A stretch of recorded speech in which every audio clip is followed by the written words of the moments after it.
Una serie de leyes aprobadas en los últimos días o en trámite están aumentando la preocupación de los ecuatorianos sobre el exceso de concentración del poder. Me refiero al Código de la Democracia, por un lado, y la Ley de Comunicación. Un experto jurista, un abogado muy conocedor y muy estudioso de estos temas, el doctor Juan Carlos Salvini, está hoy en la República.es.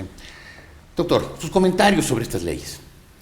Bueno, yo creo que estas leyes tienen un denominador común y es este afán permanente del gobierno por controlar todos los espacios de actividad social. En el caso de la nueva versión que ha circulado de la Ley de Comunicación, vemos que si bien se corrigen algunos temas, se introducen nuevos elementos que los consideramos absolutamente perversos. ¿Cuál, por ejemplo? Por ejemplo, yo los he dividido en dos grandes temas, los temas problemáticos de la última versión del proyecto. El primero, que se introducen artículos que nunca fueron debatidos por la Asamblea Nacional. Y esto me parece a mí que deslegitima cualquier proyecto porque el órgano que la Constitución llama a legislar, el único órgano, la única función es la función legislativa. Y a la función fines prácticos no tiene ningún interés. En la misma Constitución hay artículos que nunca fueron debatidos, según usted recordará la denuncia de León Roldós. Sí, pero si queremos generar institucionalidad en el país, debemos respetar los canales. Ya a la función legislativa se le cercenó, se le amputó su facultad de fiscalizar, no ha fiscalizado absolutamente nada. Y la legislativa, esa función que le quedó, que es básica para el país, ahora resulta que entre los vetos del presidente que modifican a su placer cualquier tipo de ley, y entre que los proponentes de las leyes bajo este esquema absurdo son los únicos que pueden incluir artículos a los proyectos de ley. En el caso de Andino, él ha sido el que ha metido estos artículos de control de los flujos de información en época electoral. Bueno, pero es evidente que el diputado Andino cumple órdenes, él no tiene iniciativa propia. Pero eso lo vuelve más perverso todavía al sistema, porque entonces resulta que el Ejecutivo tiene un pleno y absoluto control del Legislativo. Pero volviendo al tema de las leyes, decía, uno es temas que no fueron nunca discutidos por el Legislativo, que han sido incluidos en la nueva versión del proyecto. Y otros, modificaciones que se han hecho, artículos que ya existían, como por ejemplo la definición que consta en el proyecto de ley de comunicación, la definición de medios de comunicación social. En la versión anterior se definía a medios de comunicación social como las organizaciones de impresos, o sea, de publicaciones impresas, estaciones de radio y estaciones de televisión. Se definía taxativamente esos tres elementos y ahora en la nueva redacción del artículo se las define como organizaciones públicas, privadas y comunitarias que transfieren información y comunicación a través de cualquier plataforma tecnológica. Es decir, volvimos a las amenazas que se suponía que habían sido superadas, de que el gobierno quiere controlar los flujos de información a través del Internet, a través de las redes sociales, a través de las redes de telecomunicaciones. Porque no se entiende, no se explica de otra manera por qué modifican ese artículo que ya aparentemente había sido afinado. O sea, el gobierno quiere manejar hasta el Twitter. Hasta el Twitter. A pesar de que en un artículo cuando define contenidos, dice, esta ley no regulará los contenidos que se transfieren a través de redes sociales, ¿no? Pero deja abierta todas las otras posibilidades, es decir, todo lo que fluya por internet, todo lo que fluya a través de blogs, todo lo que fluya a través de sitios web, todo lo que fluya a través de los medios de comunicación virtual como la República, ¿no es cierto? Y esto evidentemente pues genera las suspicacias frente a un régimen que se siente incómodo con la participación ciudadana y se siente incómodo con este nuevo empoderamiento social de la comunicación e información. Ahora, cualquier persona puede, a través de sus cuentas de Twitter, a través de sus SMS en telefonía móvil, puede movilizar, y la movilización le aterra al gobierno. Por eso es que ha criminalizado la protesta social, por eso es que tiene presos a más de 180 dirigentes, porque le aterra todo aquello que le movilice en contra de lo que están haciendo. Entonces, claro, estas leyes, la reforma a la ley electoral, al Código de Democracia, la ley de comunicación, se enmarcan en esa estrategia de control social. Ahora, la ley de comunicación ya tiene más de un año, largo más de un año. Casi 3. Y no logran, 3 en realidad. ¿Usted no ve que el gobierno se ha trabado en esto? Porque es tan obvio que le quieren poner una mordaza, no a los periodistas, al país entero. Que esa ley está trabada, no logra salir. ¿Saldrá? Nosotros, como Movimiento Concertación, estamos solicitando el archivo del proyecto de ley de comunicación. Creemos que luego de 3 tortuosos años que han tenido pues, una cantidad de versiones circulando, lo que se ha llegado a tener un Frankenstein jurídico, con una cantidad de remiendos, con una cantidad de evidentemente artículos que atentan contra normas constitucionales, contra estándares internacionales. Se mejoran unas cosas, se empeoran otras, se introducen cosas nuevas que nunca han sido discutidas por el legislativo. Entonces, la ley de comunicación debe orientarse a los contenidos, a los horarios, a las franjas horarias, a ese tipo de cosas prácticas que realmente pueden establecer reglas y normas claras para proteger a sectores vulnerables, qué sé yo. Pero de ninguna forma puede convertirse en una herramienta como lo quiere hacer el gobierno para controlar medios, para controlar periodistas. Pero evidentemente ha sido tan obvio que es el propósito ese del gobierno que la ley se ha trabado. Por eso mi pregunta, ¿usted cree que al final el gobierno logrará sacar la ley Mordaza? Mire, más allá de que nuestra propuesta sea el archivo, que lamentablemente la presidenta de la Asamblea Nacional no nos ha dado la oportunidad para que en estos foros sociales, que en realidad para mí constituyen una farsa, un engaño, para tratar de legitimar algo que no es legítimo, no se nos ha dado el espacio para nosotros explicar por qué pedimos el archivo.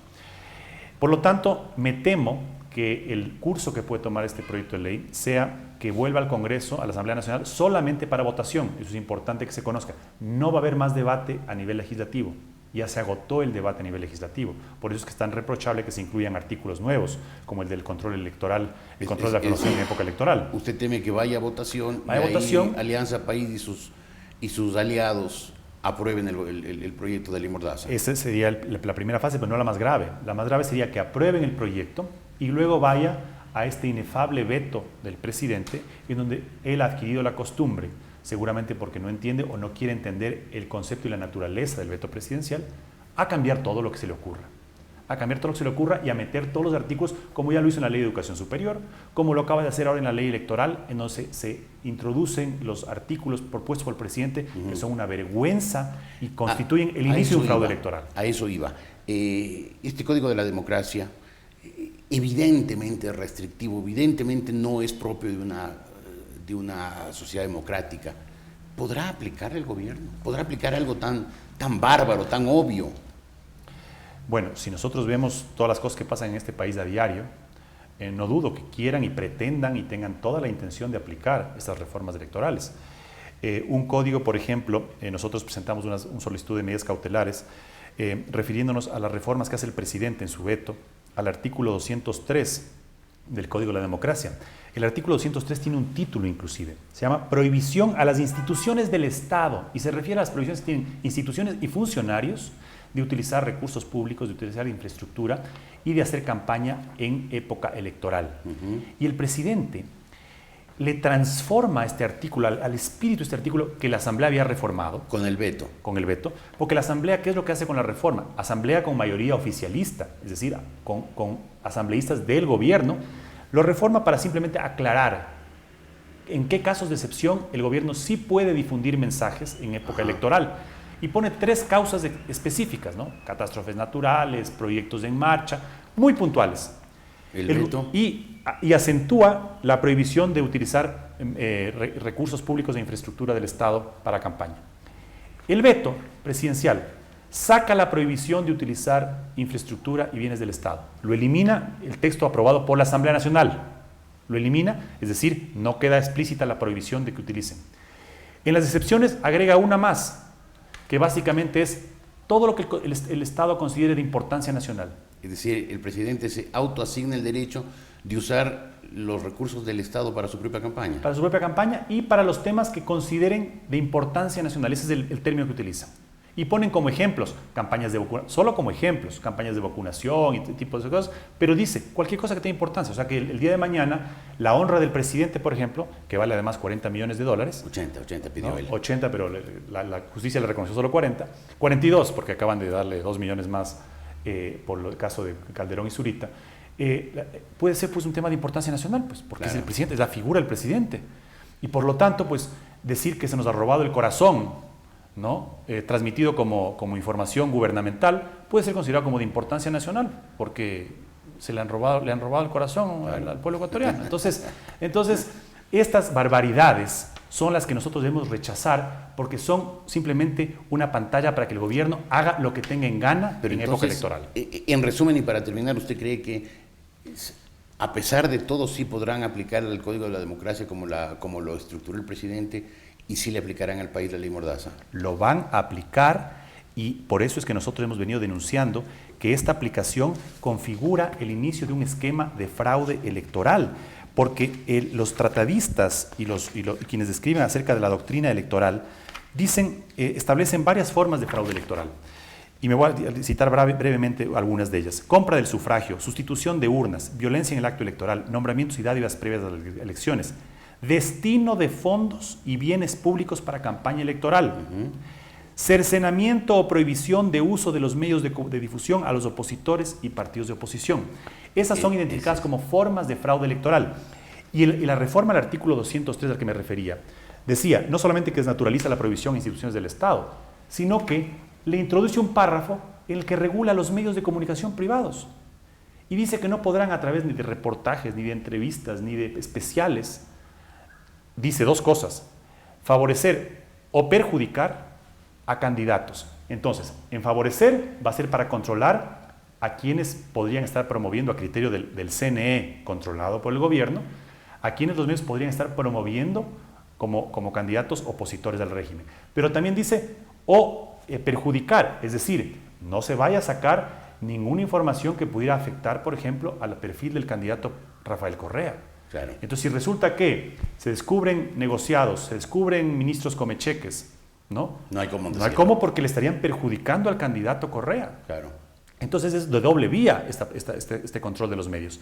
Entonces se convierte el artículo que era destinado para controlar a las instituciones del Estado y a los funcionarios, se convierte pues súbitamente ahora en un artículo para controlar a los medios privados y a la información que la ciudadanía, que es lo más importante, la ciudadanía recibe para poder ejercer sus derechos políticos de manera informada y con conocimiento. Doctor Solines, muchas gracias. Nos deja muy preocupados. El doctor Juan Carlos Solines, experto jurista en la República.